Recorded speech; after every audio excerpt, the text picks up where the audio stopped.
Assalamualaikum warahmatullahi wabarakatuh. Halo guys, ketemu lagi di channel Gaptek. Kali ini buat ngebandingin HP yang masih sepupuan lah, masih satu eyang. Nama eyangnya tuh BBK Elektronik. Nah, keduanya tebar pesona di segmen yang sama persis, dan keduanya juga adalah seri hero atau seri andalan dari kedua brand ini, yaitu Oppo Reno 5 yang versi 4G-nya dan Vivo V20 yang versi 2021, jadi versi update-nya. Nah, siapakah yang saya nobatkan sebagai pemenang? Ya, di video ini ada pemenangnya. So, stay tune. Oke, jadi kedua HP ini tuh benar-benar berada di segmen yang sama persis karena harganya mirip-mirip. Vivo V20 2021 harganya 4,1 jutaan, kalau Oppo Reno 5 yang 4G-nya tuh karena lebih baru keluar kali ya, harganya masih bertahan di 4,3 jutaan. Link pembelian kedua HP ini bakal saya kasih di kolom deskripsi loh ya. Ukuran layarnya juga sama, sedikit lebih kecil dibandingkan HP-HP kelas menengah lainnya di 6,43 inch. Sama-sama pakai panel AMOLED, sama-sama punya fingerprint di bawah layar, dan sama-sama punya always on display. Cakep. Performanya juga kurang lebih sekelas. Oppo Reno 5 tuh pakai Snapdragon 720G, sedangkan Vivo V20 versi awal sebenarnya pakai chipset yang sama, 720G juga. Tapi di versi 2021 ini diganti jadi Snapdragon 730 yang clock speed prosesor dan GPU-nya malah sedikit lebih rendah. Tapi kenyataannya saya coba main PUBG di settingan Smooth Ultra sama Genshin Impact di settingan Medium. Ya, performanya sih nggak kerasa beda-beda amat lah. 11-12 jadi bisa dianggap sama. Oke? RAM-nya sama-sama 8GB, storage-nya juga sama-sama 128GB, sama-sama punya Near Field Communication, sama-sama punya sensor yang lengkap, sama-sama punya triple SIM slot, sama-sama udah pakai Android 11 terbaru, dan sama-sama juga punya FM radio. Walau harus nyolokin earphone berkabel dulu buat antena yang kembali, keduanya sama-sama ngasih earphone bawaannya masing-masing di box penjualannya. Nice. Jadi banyak ya samanya. Nah, sekarang kita ngomongin keunggulannya masing-masing nih. Lebih berbobot yang mana? Kita mulai dari Oppo dulu deh ya. Yang paling jelas Oppo menang di kecepatan chargingnya yang luar biasa. Super VOOC 50 watt berbanding 33 watt flash charge-nya Vivo. Nah, jadi kalau di Oppo tuh lowbat, mampir ke Starbucks bentar, cari colokan 20 menitan, HP-nya bakal langsung ke charge sampai 52%. Aman. Nah, kalau di Vivo, 20 menitan tuh cuma dapat 35%-an aja. Masih agak sedikit was-was lah. Takutnya ntar lowbat lagi. Ngecas sampai 100% fullnya aja selisih waktu 20 menitan. Signifikan. Jadi ngecas Oppo tuh berasa nggak buang-buang waktu lah. Apalagi di saat mepet. Padahal baterai Oppo sedikit lebih besar. 4300 mAh versus 4000 mAh di Vivo. Refresh rate layar Oppo juga lebih kekinian. Udah 90 Hz. Jadi buat scrolling-scrolling layar tuh bakalan berasa lebih smooth. Kalau Vivo di tahun 2021 ini menurut saya agak ketinggalan ya, masih betah pakai 60 Hz kayak iPhone misalnya. Kemudian walau luas layarnya kurang lebih sama, dimensi Oppo bisa dibikin lebih compact karena punya bezel sekeliling layar yang lebih tipis. Jadi arsitek dan engineer Oppo tuh kelihatan lebih jago di sini. Apalagi kamera selfie Oppo tuh udah pakai model punch hole. Kalau di Vivo masih kayak gini doang. Tampilan depannya kayak HP murah jadinya, sayang banget. Dan yang paling saya sayangkan dari sebuah Vivo V20 sebenarnya ada di kualitas keluaran suara speaker bodinya yang untuk kelas harganya ini tuh kurang banget ya, tipis, nggak begitu keras juga. Jadi kalau kita nonton YouTube langsung di tempat umum, ya samar-samar suaranya, kalah lah sama speakernya Oppo.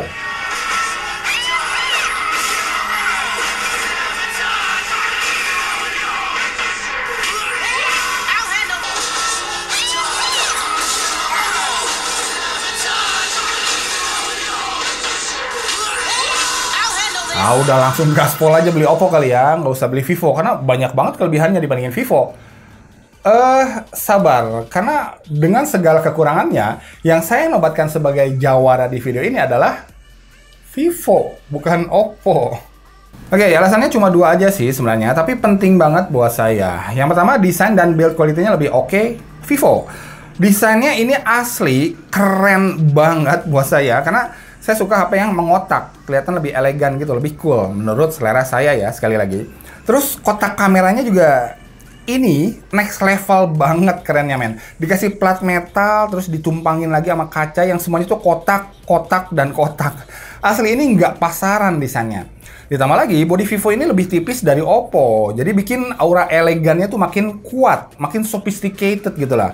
Warnanya juga mungkin ini lebih cocok buat cewek kali ya, biru, kadang-kadang pink juga, tapi saya tuh bapak-bapak penggemar pink, jadi ya nggak masalah, malahan dapat kesan freshnya gitu.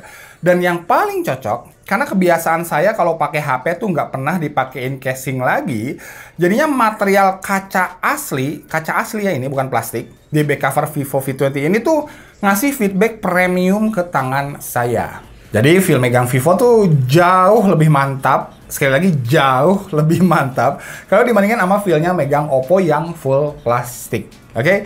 Jadi saya sangat-sangat saranin banget kalian coba pegang-pegang dulu unit demonya di toko-toko HP atau Vivo Experience Store kalau ada. Coba aja pegang-pegang dulu. Oke? Hanya sayangnya kalau frame-nya sih kayaknya masih plastik deh, nggak ada garis-garis antenanya soalnya. Oke, lanjut. Alasan yang kedua, perkameraan. Kamera Vivo sama Oppo sama-sama pakai sensor 64 megapiksel, hanya beda brand. Vivo pakai Samsung GW1, sedangkan Oppo tuh jujur sampai sekarang informasinya masih simpang siur karena beda region, katanya spek kameranya juga beda-beda. Ada yang katanya pakai OmniVision OV64B, ada juga yang infonya pakai Sony IMX686. Di Indonesia nggak tahu kebagian yang versi yang mana. Tapi yang jelas hasil tangkapan foto kamera utamanya secara overall saya prefer Vivo. Di kondisi outdoor siang hari, kadar warna dan kontrasnya tuh lebih pas menurut saya. Lebih natural dan nggak berlebihan. Sedangkan di kondisi indoor agak berbeda. Warna Vivo malah sedikit lebih gonjreng, tapi kontrasnya tetap lebih netral.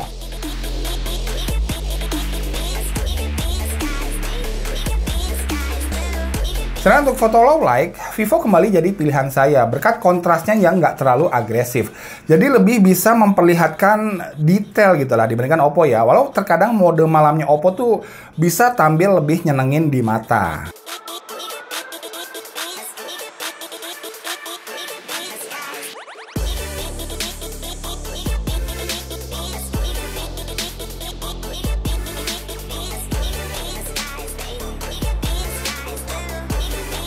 Dan terakhir, di situasi pitch black atau gelap gulita, kembali ya Vivo lagi dong ya.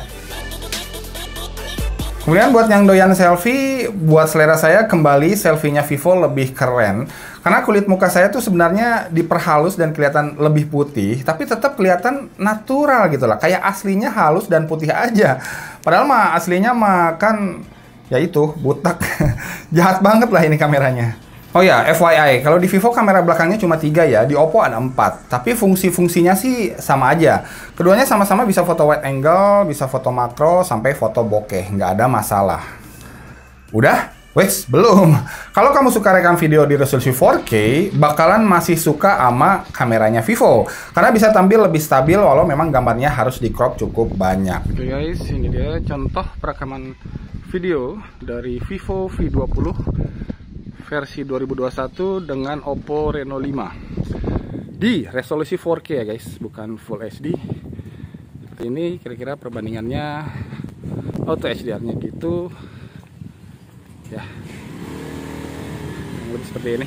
Dan perekaman video kamera depannya kurang lebih seperti ini. Oke, ini adalah contoh perekaman video kamera depan dari Oppo Reno 5 dengan Vivo V20 di resolusi Full HD 30 frame per second. Hanya sebenarnya ini bisa lebih stabil lagi kalau kita pakai mode stabilisasinya, tapi gambarnya bakalan ke crop, bahkan se-wide ini. Tapi bolehlah kita cobain ya. Nah ini nih guys, kalau kita nyalain mode stabilisasinya, gambarnya lumayan ke crop ya, jadi muka saya lebih besar, angle-nya lebih sempit lagi. Tapi apakah bisa lebih stabil kalau kita lari? Ya, kurang lebih seperti ini perbandingannya. Jadi di sektor pengabadi momen-momen berharga kamu, menurut selera saya pribadi, secara overall, Vivo lebih unggul dari Oppo. So, pilih yang mana nih? Ya, kalau buat saya yang nggak suka HP-nya di-casingin dan butuh kamera yang bagus buat konten foto, selfie, bahkan sampai video, menurut saya Vivo V20 ini lebih klik sama kebutuhan saya. Komplainnya hanya satu sebenarnya. Karena saya hobi nonton YouTube di handphone, jadinya kualitas speaker built-in kayak gini tuh ya sangat disayangkan ya. Masa kalah sama Poco M3 yang sejutaan? Tapi di lain pihak, kamera Oppo juga sama sekali nggak bisa dibilang jelek kok. Mode malamnya tuh cakep banget. Dan kalau kalian suka pakai casing soft gel lagi, cangkang all plastik nggak lagi jadi masalah, ya nggak? Secara spesifikasi, Oppo Reno 5 tuh menang banyak dari Vivo, terutama sekali lagi unggul di kualitas speaker bodinya.